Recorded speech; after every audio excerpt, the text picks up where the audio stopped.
Saludos, queridos amigos. Les presento las averías y averías más habituales que ocurren en el Chevrolet Captiva. Las carrocerías de los automóviles producidos por GM Corea no tienen una capa de pintura particularmente duradera, pero incluso a los 10 años no hay problemas evidentes de corrosión. La nueva norma de GM afecta a la calidad de la protección de las estructuras de acero. Lo que se necesita aquí es galvanizado y algo más se cubre con una capa gruesa de masilla y plástico. Solo se olvidaron de la quinta puerta y algunas de las costuras en el compartimiento del motor pueden tener daños en el sellador y rastros de corrosión ya con varios años de antigüedad. La desventaja obvia es que el grosor del metal de los paneles exteriores no es impresionante, se doblan fácilmente con el dedo. Esto es tanto más extraño cuanto que el peso del coche es más de 100 kilogramos más que el de sus principales competidores. Pero según las reseñas de quienes han sufrido accidentes graves con el Captiva, se revela el secreto: el coche tiene una base muy sólida, que en el diseño recuerda más a los largueros de pícaros serios que a un crossover ligero. El aislamiento acústico, que añade peso, también es de muy alta calidad. Incluso el modelo a seguir en esta clase, el RAV4 de segunda y tercera generación, resultó ser mucho más ruidoso.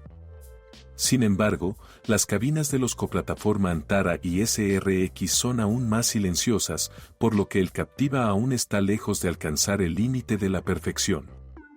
El equipamiento eléctrico de la carrocería y del interior no está completamente exento de problemas, aunque tampoco presenta problemas costosos. Esto es típico de los coches GM. Lo peor es que el cableado del compartimento del motor y la electrónica de los bajos sufren bastante. La trenza del compartimento del motor es demasiado delicada. La arena que penetra en las ondulaciones después de varios años de funcionamiento puede provocar numerosos fallos en el aislamiento de los cables e igualmente numerosos fallos en los sistemas de a bordo, principalmente en el motor. Después de viajes todoterreno, se recomienda enjuagar muy bien el compartimento del motor y, en general, controlar su limpieza. Por cierto, los motores que sudan crean muchos problemas. Con el tiempo, los rastros de lubricante contaminan fuertemente el compartimento de abajo y permiten que la arena permanezca en el interior. El cableado de los sensores ABS y del embrague de tracción total también es vulnerable. Después de cruzar vados y charcos importantes, se recomienda comprobar el apriete de los conectores o añadirles lubricante al menos una vez cada 2 años. Las ópticas delanteras muy irritantes. Una luz de freno con fugas en la puerta trasera y un cableado deficiente de las luces de la matrícula trasera son generalmente típicos de todos los automóviles económicos y no deben considerarse como un inconveniente grave del modelo. Bueno, no hay fallos del sistema multimedia de a bordo simplemente por su sencillez. Las suspensiones para turismos pueden considerarse ejemplarmente fiables y económicas. Incluso pueden soportar viajes todoterreno sin grandes daños, a menos, por supuesto, que conduzca sobre tierra y baches con el coche cargado. Sin embargo, la confiabilidad de los amortiguadores está por debajo del promedio. Después de 30 a 40 mil kilómetros perderán eficiencia y el manejo del automóvil se deteriorará notablemente. Puedes llegar a 100 a 150 mil con el kit original, no gotearán a menos que los sobrecalientes, pero el placer de conducir no es el mismo. Los puntales estabilizadores son completamente consumibles, al igual que los casquillos. Con un estilo de movimiento activo, hay que cambiarlos cada segundo mantenimiento si no se quiere escuchar sus golpes. Por cierto, la razón puede no estar solo en la suspensión. Hay una cremallera de dirección muy delicada, que comienza a golpear con un kilometraje de más de 50.000. Pero si controla el nivel de líquido en el tanque de expansión de la dirección asistida, puede funcionar en este estado durante mucho tiempo. El juego es mínimo y las fugas suelen ser casi imperceptibles. La bomba de dirección asistida no es muy fiable, pero las bombas de los coches Opel son perfectas con modificaciones mínimas, aunque según el código no se rompen. Esto le resultará útil si el propietario del vehículo no ha alcanzado el nivel de ATP en el depósito al menos una vez, porque la pieza no es fiable. La fiabilidad de las transmisiones se puede valorar generalmente como media. Las transmisiones manuales generalmente no causan ningún problema especial, solo es necesario controlar el nivel de aceite, porque tradicionalmente, en las cajas de cambios GM, el aceite suda. La resistencia de las juntas homocinéticas delanteras y las transmisiones es suficiente, excepto que con un motor 3.6 y un diésel de alta gama hay casos de cortar las estrías en los ejes. Lo más probable es que uno de los lotes de transmisiones no fuera muy exitoso. Al mismo tiempo, las bisagras en sí son confiables y pueden soportar incluso trabajos de corta duración con una cubierta rota, pero aquí es importante notar las fugas de aceite a tiempo. Las cubiertas de las juntas homocinéticas son demasiado delicadas y se rompen fácilmente fuera de la carretera. El mismo problema ocurre con el eje de la hélice en las versiones con tracción total, suele fallar el soporte intermedio de goma y luego el cojinete. Teóricamente, en caso de tal avería, es necesario reemplazar todo el eje de la hélice, pero en realidad hay un cojinete cardán en pleno funcionamiento con dimensiones de 71, 4*24,6, que se puede encontrar incluso en los automóviles gas, y un inserto de reparación para él también se puede comprar una banda elástica. Es más difícil romper el embrague, porque se apaga al menor intento de sobrecalentarse, el modo de emergencia ya comienza a 94 grados. No dispone de radiador independiente, ni tampoco de un complejo sistema hidráulico. Las averías suelen estar asociadas a un fallo de la electrónica del sistema de control, lo que también conlleva un fallo de la parte mecánica. La caja de cambios trasera también es bastante delicada, realmente no le gusta acelerar a fondo, arranca en asfalto y, a veces, se estropea con los motores V6. El tipo de transmisión automática y su fiabilidad dependen del año de fabricación. Antes del rediseño, existía el Eisenau 55-51, conocido por los coches Opel y Volvo. Captiva recibió la última revisión de la caja, que prácticamente no tuvo problemas. Con un estilo de conducción tranquilo y un sistema de enfriamiento del motor que funcione, tiene posibilidades de recorrer entre 150 y 200.000 kilómetros sin muchos problemas. Con un pedaleo activo, requerirá cambios de aceite más frecuentes, al menos una vez cada 40.000 kilómetros, y un reemplazo de gasolina, revestimientos de turbina ante los primeros signos de desgaste. Después del rediseño en 2011, se instaló una nueva caja de cambios de 6 velocidades de producción propia de GM, serie 6T45/6T40. A diferencia de la transmisión automática japonesa, resultó ser más nerviosa, más propensa a sobrecalentarse, con una vida útil aún más corta del motor de turbina de gas y serios problemas con las camisas de la propia caja. Además, en los primeros años de producción hubo bastantes problemas infantiles con el cuerpo de válvulas, pero el sistema de refrigeración se dejó igual, de lo que claramente carecía la nueva caja. Como resultado, los autos rediseñados tienen todas las posibilidades de ingresar al servicio de caja antes que los autos rediseñados. Son frecuentes los casos de averías durante el periodo de garantía, con kilometrajes muy cortos. Es cierto que la caja es un poco más sencilla para reparaciones menores, son más económicas. Pero si los casquillos están dañados, será necesaria una operación extremadamente costosa, a menudo es más fácil reemplazar la caja ensamblada. Una de las grandes ventajas de los coches antes del rediseño es, curiosamente, el motor 2.4 más débil.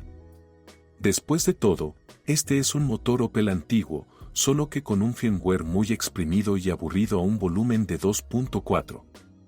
El motor en sí es extremadamente confiable, tiene un bloque de hierro fundido resistente al sobrecalentamiento y otros problemas, un grupo de pistones resistente, un sistema de control simple y una tubería económica. Para aquellos para quienes 136 de potencia no es suficiente, hay muchos desarrollos de tuning, que van desde ejes de los motores X20XR y Z22XE hasta la culata ragtop del C20XE con modificaciones importantes e incluso la instalación de turbocompresor. Además, los consumibles se pueden encontrar en casi cualquier pueblo, y los mecánicos lo saben, porque esta serie de motores se produce desde hace unos 20 años. El nuevo motor 2.4 también resulta familiar para todos los entusiastas de los automóviles, aquellos que han visto los motores de la serie Z22C, por ejemplo. Este es un diseño más moderno, con una cadena de distribución y ejes equilibradores en el bloque. Y al mismo tiempo, sin dimensiones de reparación, con una vida útil impredecible, piezas costosas y otras delicias de los motores modernos. Pero en general, el motor es muy ingenioso y también mucho más potente en stock. Se debe prestar especial atención al recurso de la correa de distribución, aquí es la principal fuente de problemas. Hay guías de válvulas de cerámica en la cabeza del bloque, por lo que no se saldrá con la suya, lo más probable es que necesite reparaciones o reemplazos costosos. Desafortunadamente, es imposible decir cuándo caerá el trueno, por lo general, las cadenas duran entre 120 y 150.000. Esto, por supuesto, no es mucho, pero según los estándares modernos es un resultado bastante decente. Sin embargo, a veces los problemas comienzan ya entre 40 y 60.000 kilómetros. Afortunadamente, los artesanos están familiarizados con estos problemas de los motores Opel estructuralmente similares y existen formas de abaratar las reparaciones y también evitar que vuelvan a ocurrir problemas en el futuro. Los motores V6 más raros también son familiares en los coches Opel y GM. Los motores de 3,2 y 3,6 litros son parientes del Opel Vectra 2.8T y Alfa Romeo 3.2. Estos motores tan fiables tienen varios puntos débiles. En primer lugar, el recurso de la cadena de distribución aquí es limitado, es poco probable que dure más de 150.000 kilómetros. Además, el coste de 2 cadenas y 4 cambiadores de fase es comparable al precio de un motor contratado. En segundo lugar, los motores son propensos a sobrecalentarse y la más mínima contaminación de los radiadores o el fallo de uno de los ventiladores eleva inmediatamente la temperatura a la zona roja. Después de esto, el motor casi siempre adquiere un buen apetito de aceite, que solo se puede superar con un mamparo. Y los módulos de encendido fallan incluso si no hay un sobrecalentamiento particular. Simplemente un aumento de la temperatura en el compartimiento del motor debido a la instalación de una protección del cárter puede ser suficiente para que el reemplazo del módulo de encendido sea algo habitual.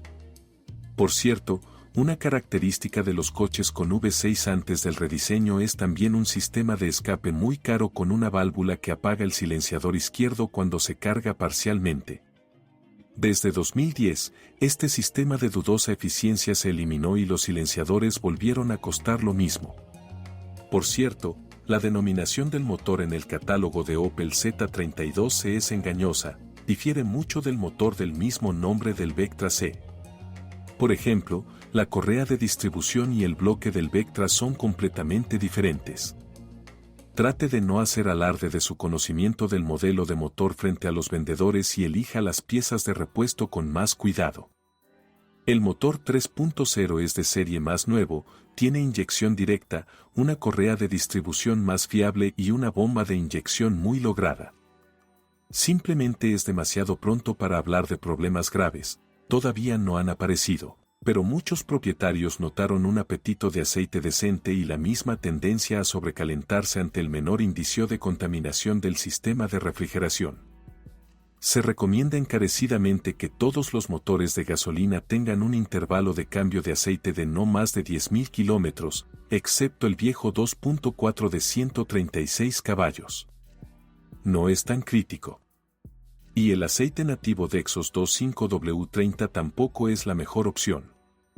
Para motores V6, generalmente se recomienda aceite SAE50 y para motores de 4 cilindros en línea, SAE40 normal es suficiente. Por cierto, según algunas revisiones, la vida útil de la cadena de distribución depende en gran medida del aceite y su nivel.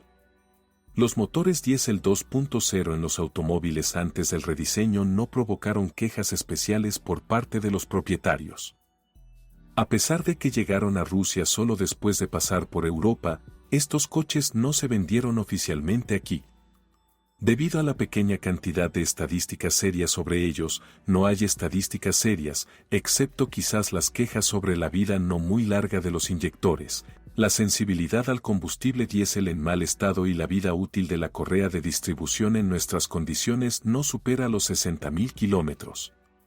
Los motores diésel 2.2 más potentes son todavía demasiado nuevos para sufrir averías graves. Aparte de los típicos problemas diésel con el equipo de combustible, casi no hay otras quejas, excepto que las transmisiones automáticas combinadas con los motores más potentes con un par de 400 Nm tienen tiempos difíciles. Hay casos de fallas en la transmisión dentro del periodo de garantía.